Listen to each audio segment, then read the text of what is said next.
इसका रेडियस हम लोग आर ले रहे हैं, जितने दूरी पर हमें बोला गया था फील्ड निकालने के लिए वही डिस्टेंस ले लिया। कर्व्ड सरफेस पे अगर आप कोई भी एलिमेंट लेंगे यहाँ पर, तो यहाँ पर आपका ई और डीएस एक ही डायरेक्शन में आएगा। इलेक्ट्रिक फील्ड जो होता है लाइन चार्ज का बाहर की तरफ होता है, और यहाँ पर अगर आप एलिमेंट लेंगे तो डीएस भी इधर ही आएगा। तो कर्व्ड सरफेस पर ई और डीएस एक ही डायरेक्शन में आएंगे हर जगह, चाहे आप यहाँ ले, चाहे अगर यहाँ भी लिए होते तो डीएस भी इधर आता, ई भी इधर आता। लेकिन ये जो टॉप का सरफेस है आपका, ये वाला टॉप का, और ये जो बॉटम का सरफेस है, इस पे ध्यान दो। टॉप और बॉटम के सरफेस पे क्या होगा कि अगर यहाँ पर ई लोगे तो ई तो ऐसे रेडियली आउटवर्ड होता है लाइन चार्ज से बाहर की तरफ आउटवर्ड्स, लेकिन यहाँ पर जो ये होता है आपका डीएस होगा वो ऊपर की तरफ आएगा। क्यों? क्योंकि अगर यहाँ पे आप छोटा सा एलिमेंट लेंगे तो उसके परपेंडिकुलर एरिया वेक्टर लेना होगा, तो इधर डीएस ऐसे आएगा ऊपर की तरफ, ई ऐसे आएगा।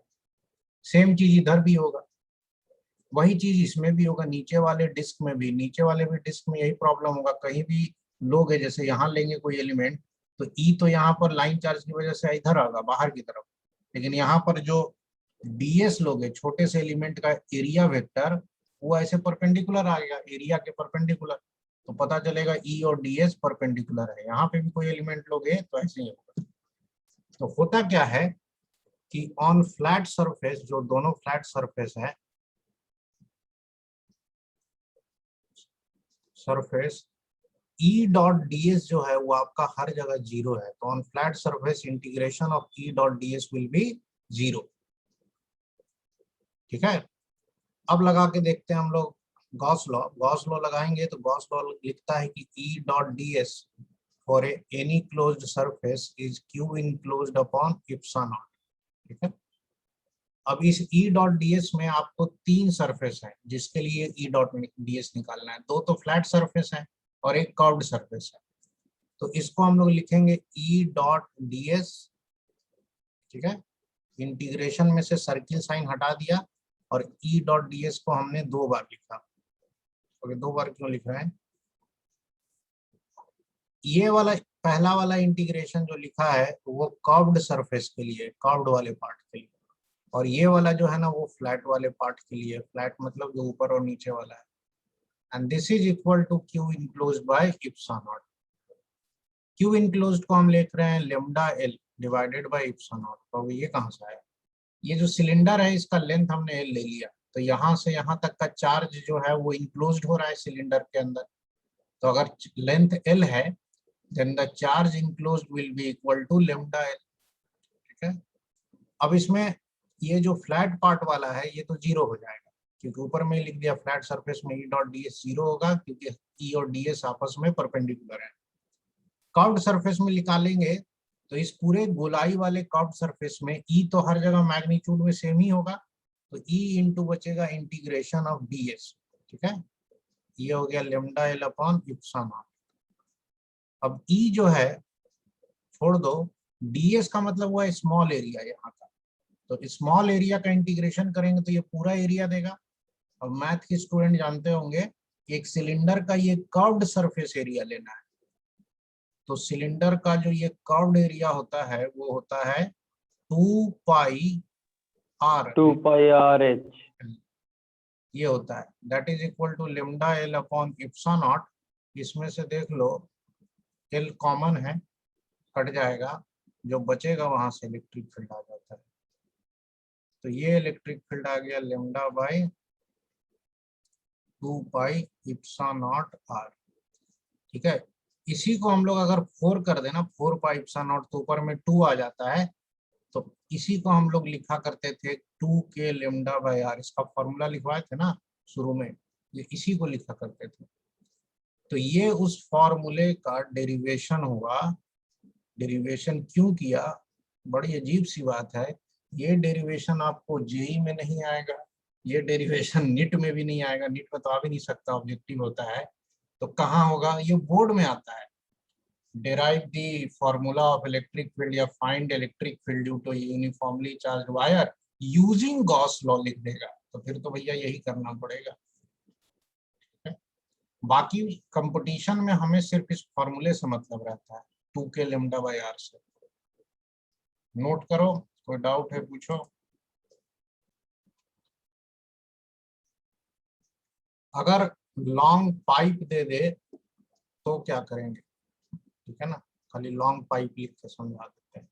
तो लॉन्ग पाइप का मतलब हो गया कि जनरली ये पाइप हॉलो होगा, तो इस तरह से दे दिया आपको कि ये लॉन्ग पाइप मतलब इनफाइनाइट हो गया, ये इस तरह से पाइप दे दिया। तो इसमें क्या होता है कि सारा चार्ज तो जो जो भी होगा आपका वो आउटर सरफेस पे होगा। तो पाइप का इधर से मुंह बंद करो और इधर से मुंह बंद करो, ठीक है। और ये लॉन्ग पाइप है, तो ये इधर से इंफिनिटी लेकर के नीचे भी आपका ऐसे ही इंफिनिटी तक जा रहा है। तो इसमें जो चार्ज जो भी होगा वो सारा तो चार्ज सरफेस पे होगा, अंदर में खोखला होगा। तो अंदर में चूंकि खोखला होगा तो हम इस पे सिमेट्री लगाएंगे हॉलो स्फीयर से, कि एक हॉलो स्फीयर या शेल में भी सारा चार्ज बाहर बाहर होता है, तो अंदर में इलेक्ट्रिक फील्ड जीरो होता है, तो सिमिलरली इसमें भी जीरो होगा, ठीक है। जहां तक बाहर के पॉइंट की बात है कि इलेक्ट्रिक फील्ड बाहर में भी क्या जीरो होगा, नहीं जीरो होगा। बाहर के पॉइंट पे वही होगा जो एक लाइन चार्ज का होता है, क्योंकि बाहर एक बार आप निकल गए तो कैसे के स्फीयर में अगर हम बाहर निकल जाते हैं तो हम मानते हैं कि इसका चार्ज कहाँ सारा है, सेंटर पे, और फील्ड यहाँ लिख देते हैं KQ/R²। उसी तरह हम मानेंगे कि इसका सारा चार्ज इस लाइन पर है, और यहाँ पर इलेक्ट्रिक फील्ड लिख देंगे हम लोग वही 2K λ/r, जो जहां पर r इसका यहाँ से डिस्टेंस है, ठीक है ना। तो this type of things are based on common sense, कि कॉमन सेंस से आपको निकालना है कि जिस तरह से पॉइंट चार्ज और स्फीयर का बिहेवियर मैच करता है, उसी तरह से पाइप का बिहेवियर स्ट्रेट वायर से मैच करेगा। अंदर में फील्ड जीरो, क्योंकि चार्ज चारों तरफ से घेर रखा है लेकिन अंदर में नहीं, तो 2K λ/r होता है, ठीक है। अच्छा, अब लेमडा कैसे निकालेंगे वो अलग अजूबा है। क्यों? क्योंकि इसमें चार्ज पूरे सरफेस पे डिस्ट्रीब्यूटेड होगा ना, तो यहाँ पे लेमडा नहीं मिलता है, यहाँ पे सिग्मा मिलता है। यहाँ पर सिग्मा आपको मिलेगा क्योंकि यहाँ चार्ज तो पूरे सरफेस पे डिस्ट्रीब्यूटेड है, तो सिग्मा हो जाएगा Q बटा पूरा इसका सरफेस एरिया।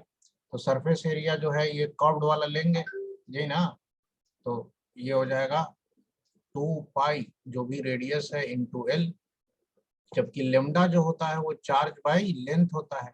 तो चार्ज बाय लेंथ के लिए इस 2 पाई r को यहाँ पे ले जाकर मल्टीप्लाई कर दो, तो 2 पाई सिग्मा इंटू r कर दोगे तो लेमडा मिल जाएगा। तो क्वेश्चन में अगर सिग्मा दिया है तो वहां से लेमडा में कन्वर्ट किया जा सकता है। बट इस तरह के सवाल जनरली जो होते हैं वो जेई मेन और एडवांस में आएंगे, बोर्ड वोर्ड में तो ये सब देगा नहीं, ना नीट में देगा इतना। अच्छा, तो इसको हम लोग करेंगे, हम एक्स्ट्रा क्लास लगाएंगे जेई के लिए, क्योंकि ये जो पढ़ाए हैं इसमें जेई लेवल का न्यूमेरिकल एडवांस लेवल का नहीं है, ठीक है। वो सब एग्जाम बाइट की वीडियो में है, तो उसको हम अलग से कराएंगे आपको। ये लॉन्ग पाइप वाला लिख लो कि फॉर्मूला बाहर में क्या हो जाता है, स्ट्रेट वायर वाला, अंदर में फील्ड जीरो होता है, ठीक है ना। और ये किससे मैच करा के हम लोग लाएंगे, ये हम लोग शेल से मैच करा लाएंगे।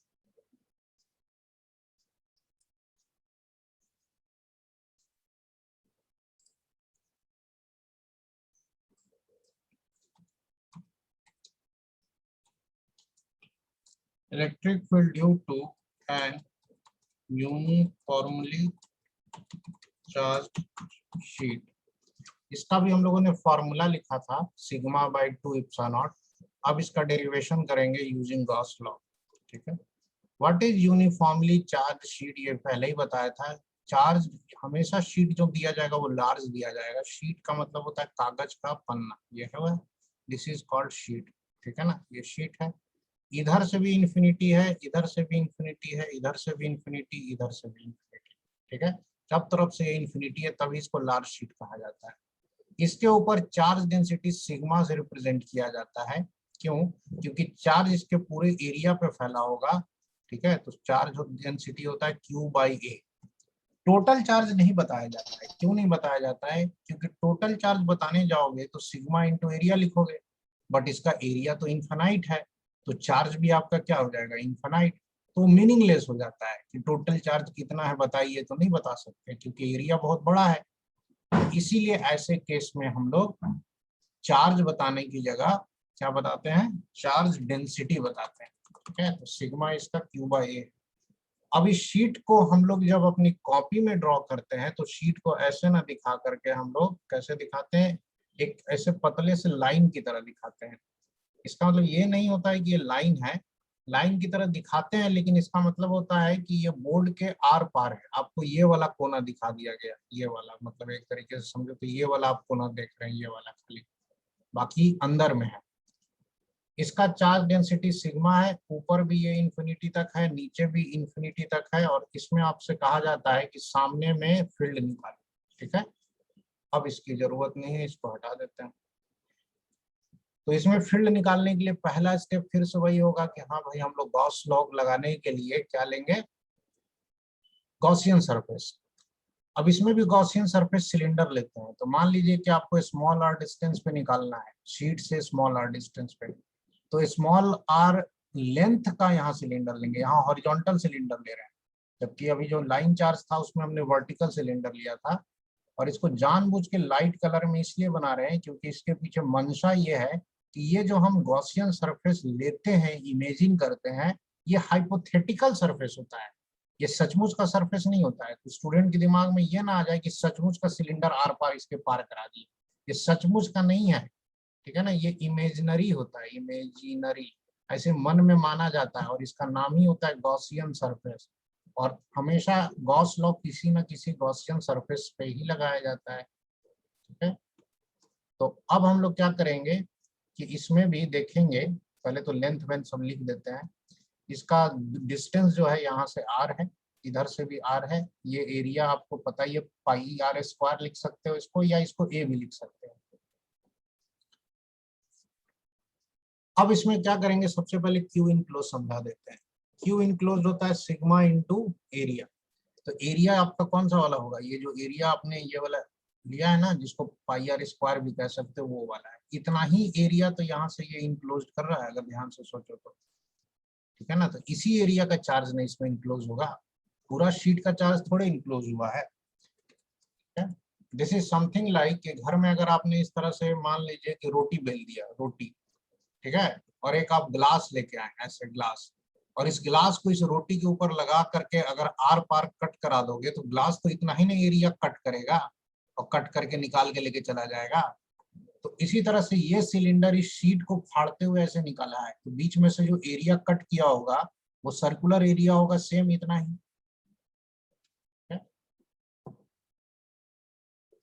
क्यू इनक्लोज निकलने के बाद हमारा जो अगला टारगेट होता है वो होता है गॉस लॉ अप्लाई करना। गॉस लॉ, अगेन ये सब बोर्ड के लिए हो रहा है, बोर्ड में ये सब डेरिवेशन पूछ सकता है।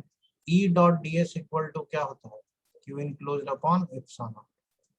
यहाँ भी ई डॉट डी एस जो है, इसमें सर्कल रिप्रेजेंट करता है क्लोज्ड सरफेस, तो हम इसको यहाँ सर्कल को हटा देंगे और ई डॉट डी एस को लिखेंगे एक बार फ्लैट सरफेस के लिए और एक बार कर्व्ड सरफेस के लिए, है ना। Flat surface plus integration of E dot D S for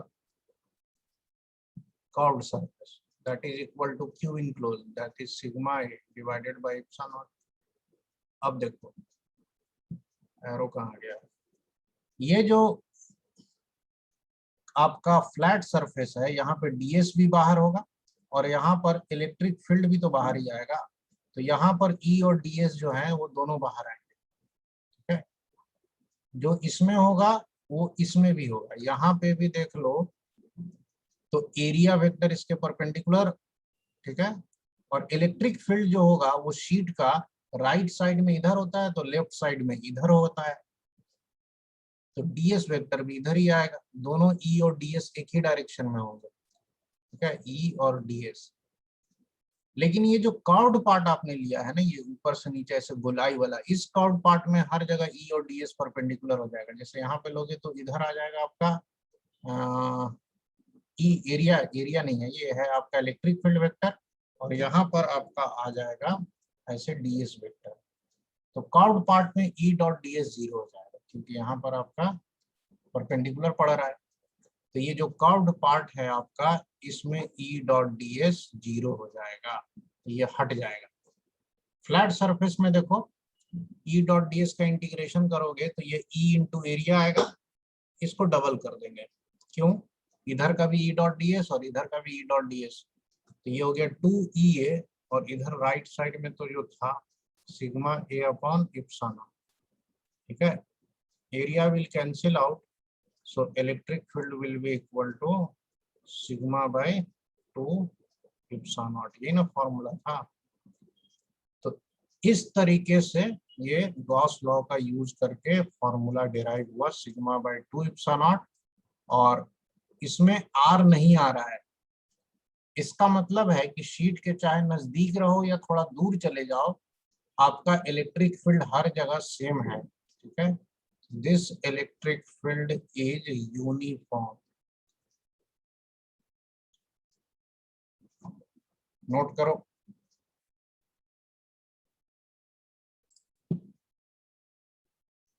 अब जो हम लोग इतना सारा इलेक्ट्रिक फील्ड निकाले हैं उसके ऊपर देखो कोई सवाल ऐसे, ये मान लीजिए कि एक सॉलिड स्फीयर हमने ले लिया, ठीक है।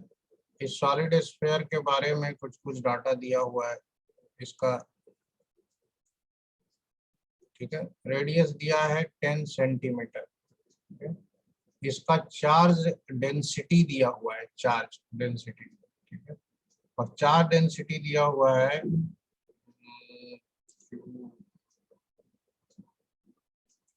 4 into 10⁻³ coulomb per metre cube. तो electric field near the surface क्या होगा, निकाल सकते हो? सरफेस के नजदीक में इलेक्ट्रिक फील्ड कितना होगा? तो पहले तो इसके लिए फॉर्मूला चाहिए होगा। फॉर्मूला कितना होता है पहले सोचो। सरफेस के नजदीक होता है इलेक्ट्रिक फील्ड का फॉर्मूला, मतलब सरफेस के नजदीक मतलब यहीं पे फील्ड होगा, किधर? बाहर होगा। जैसे अगर यहाँ पूछ दिया जाता तो यहाँ इधर होता, यहाँ पूछ देता तो इधर होता। इलेक्ट्रिक फील्ड परपेंडिकुलर होगा सरफेस के, और क्या, लेकिन कितना होगा सरफेस पे? बताओ कोई फॉर्मूला।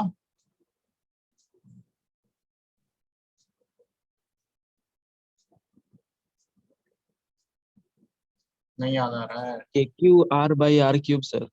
KQ/R/R³ अंदर के पॉइंट पे होता है KQ/R²। अब सवाल इसमें है कि Q तो दिया नहीं है, ठीक है। Q की जगह रो दिया है, रो का मतलब चार्ज डेंसिटी। तो चार्ज डेंसिटी से चार्ज कैसे निकाले, कैसे निकाले? Q इक्वल टू कैसे निकाले चार्ज डेंसिटी से? रो इंटू अच्छा volume. Total rho into V कर देंगे, चार्ज डेंसिटी इंटू वॉल्यूम कर देंगे, चार्ज आ जाएगा, ठीक है। तो K हो गया आपका yes sir 1/4 epsilon not. Q हो गया रो इंटू वॉल्यूम, ये तो R² नीचे रहेगा ही, और इसका वॉल्यूम होगा 4/3। सॉलिड स्फीयर का क्या होता है 4/3 πr³। फॉर्मूला इतना ज्यादा है ना इसमें कि कंफ्यूज होना लाजमी है। 4 पाई कट गया, R² और R³ कट गया, ऊपर में बचेगा रो R, और नीचे में क्या बचेगा इप्सिलॉन नॉट और 3, बस इतना बचेगा, ठीक है। तो ये 1/3 हो गया ये वाला, और 1/इप्सिलॉन नॉट जो होता है वो होता है 4 पाई इंटू 9 इंटू 10⁻⁹ होता है, ठीक है। रो की वैल्यू दी ही हुई है 4 इंटू 10⁻3, और आर जो है वो कितना दिया है 10 सेंटीमीटर दिया है। 10 सेंटीमीटर को 0.1 लिख सकते हो गया। अब इसको सॉल्व करना है तो गुना भागा करने की जरूरत नहीं है, इतना वोल्ट पर मीटर भी लिख सकते हो या न्यूटन पर कूलम, दोनों चलेगा। तो ये तो एकदम बेसिक सवाल था ना, इसमें सिर्फ इलेक्ट्रिक फील्ड पूछा है सरफेस पे और फॉर्मूला याद रखना पड़ेगा। दूसरा लिंक भेजते हैं, नोट कर लो इसको।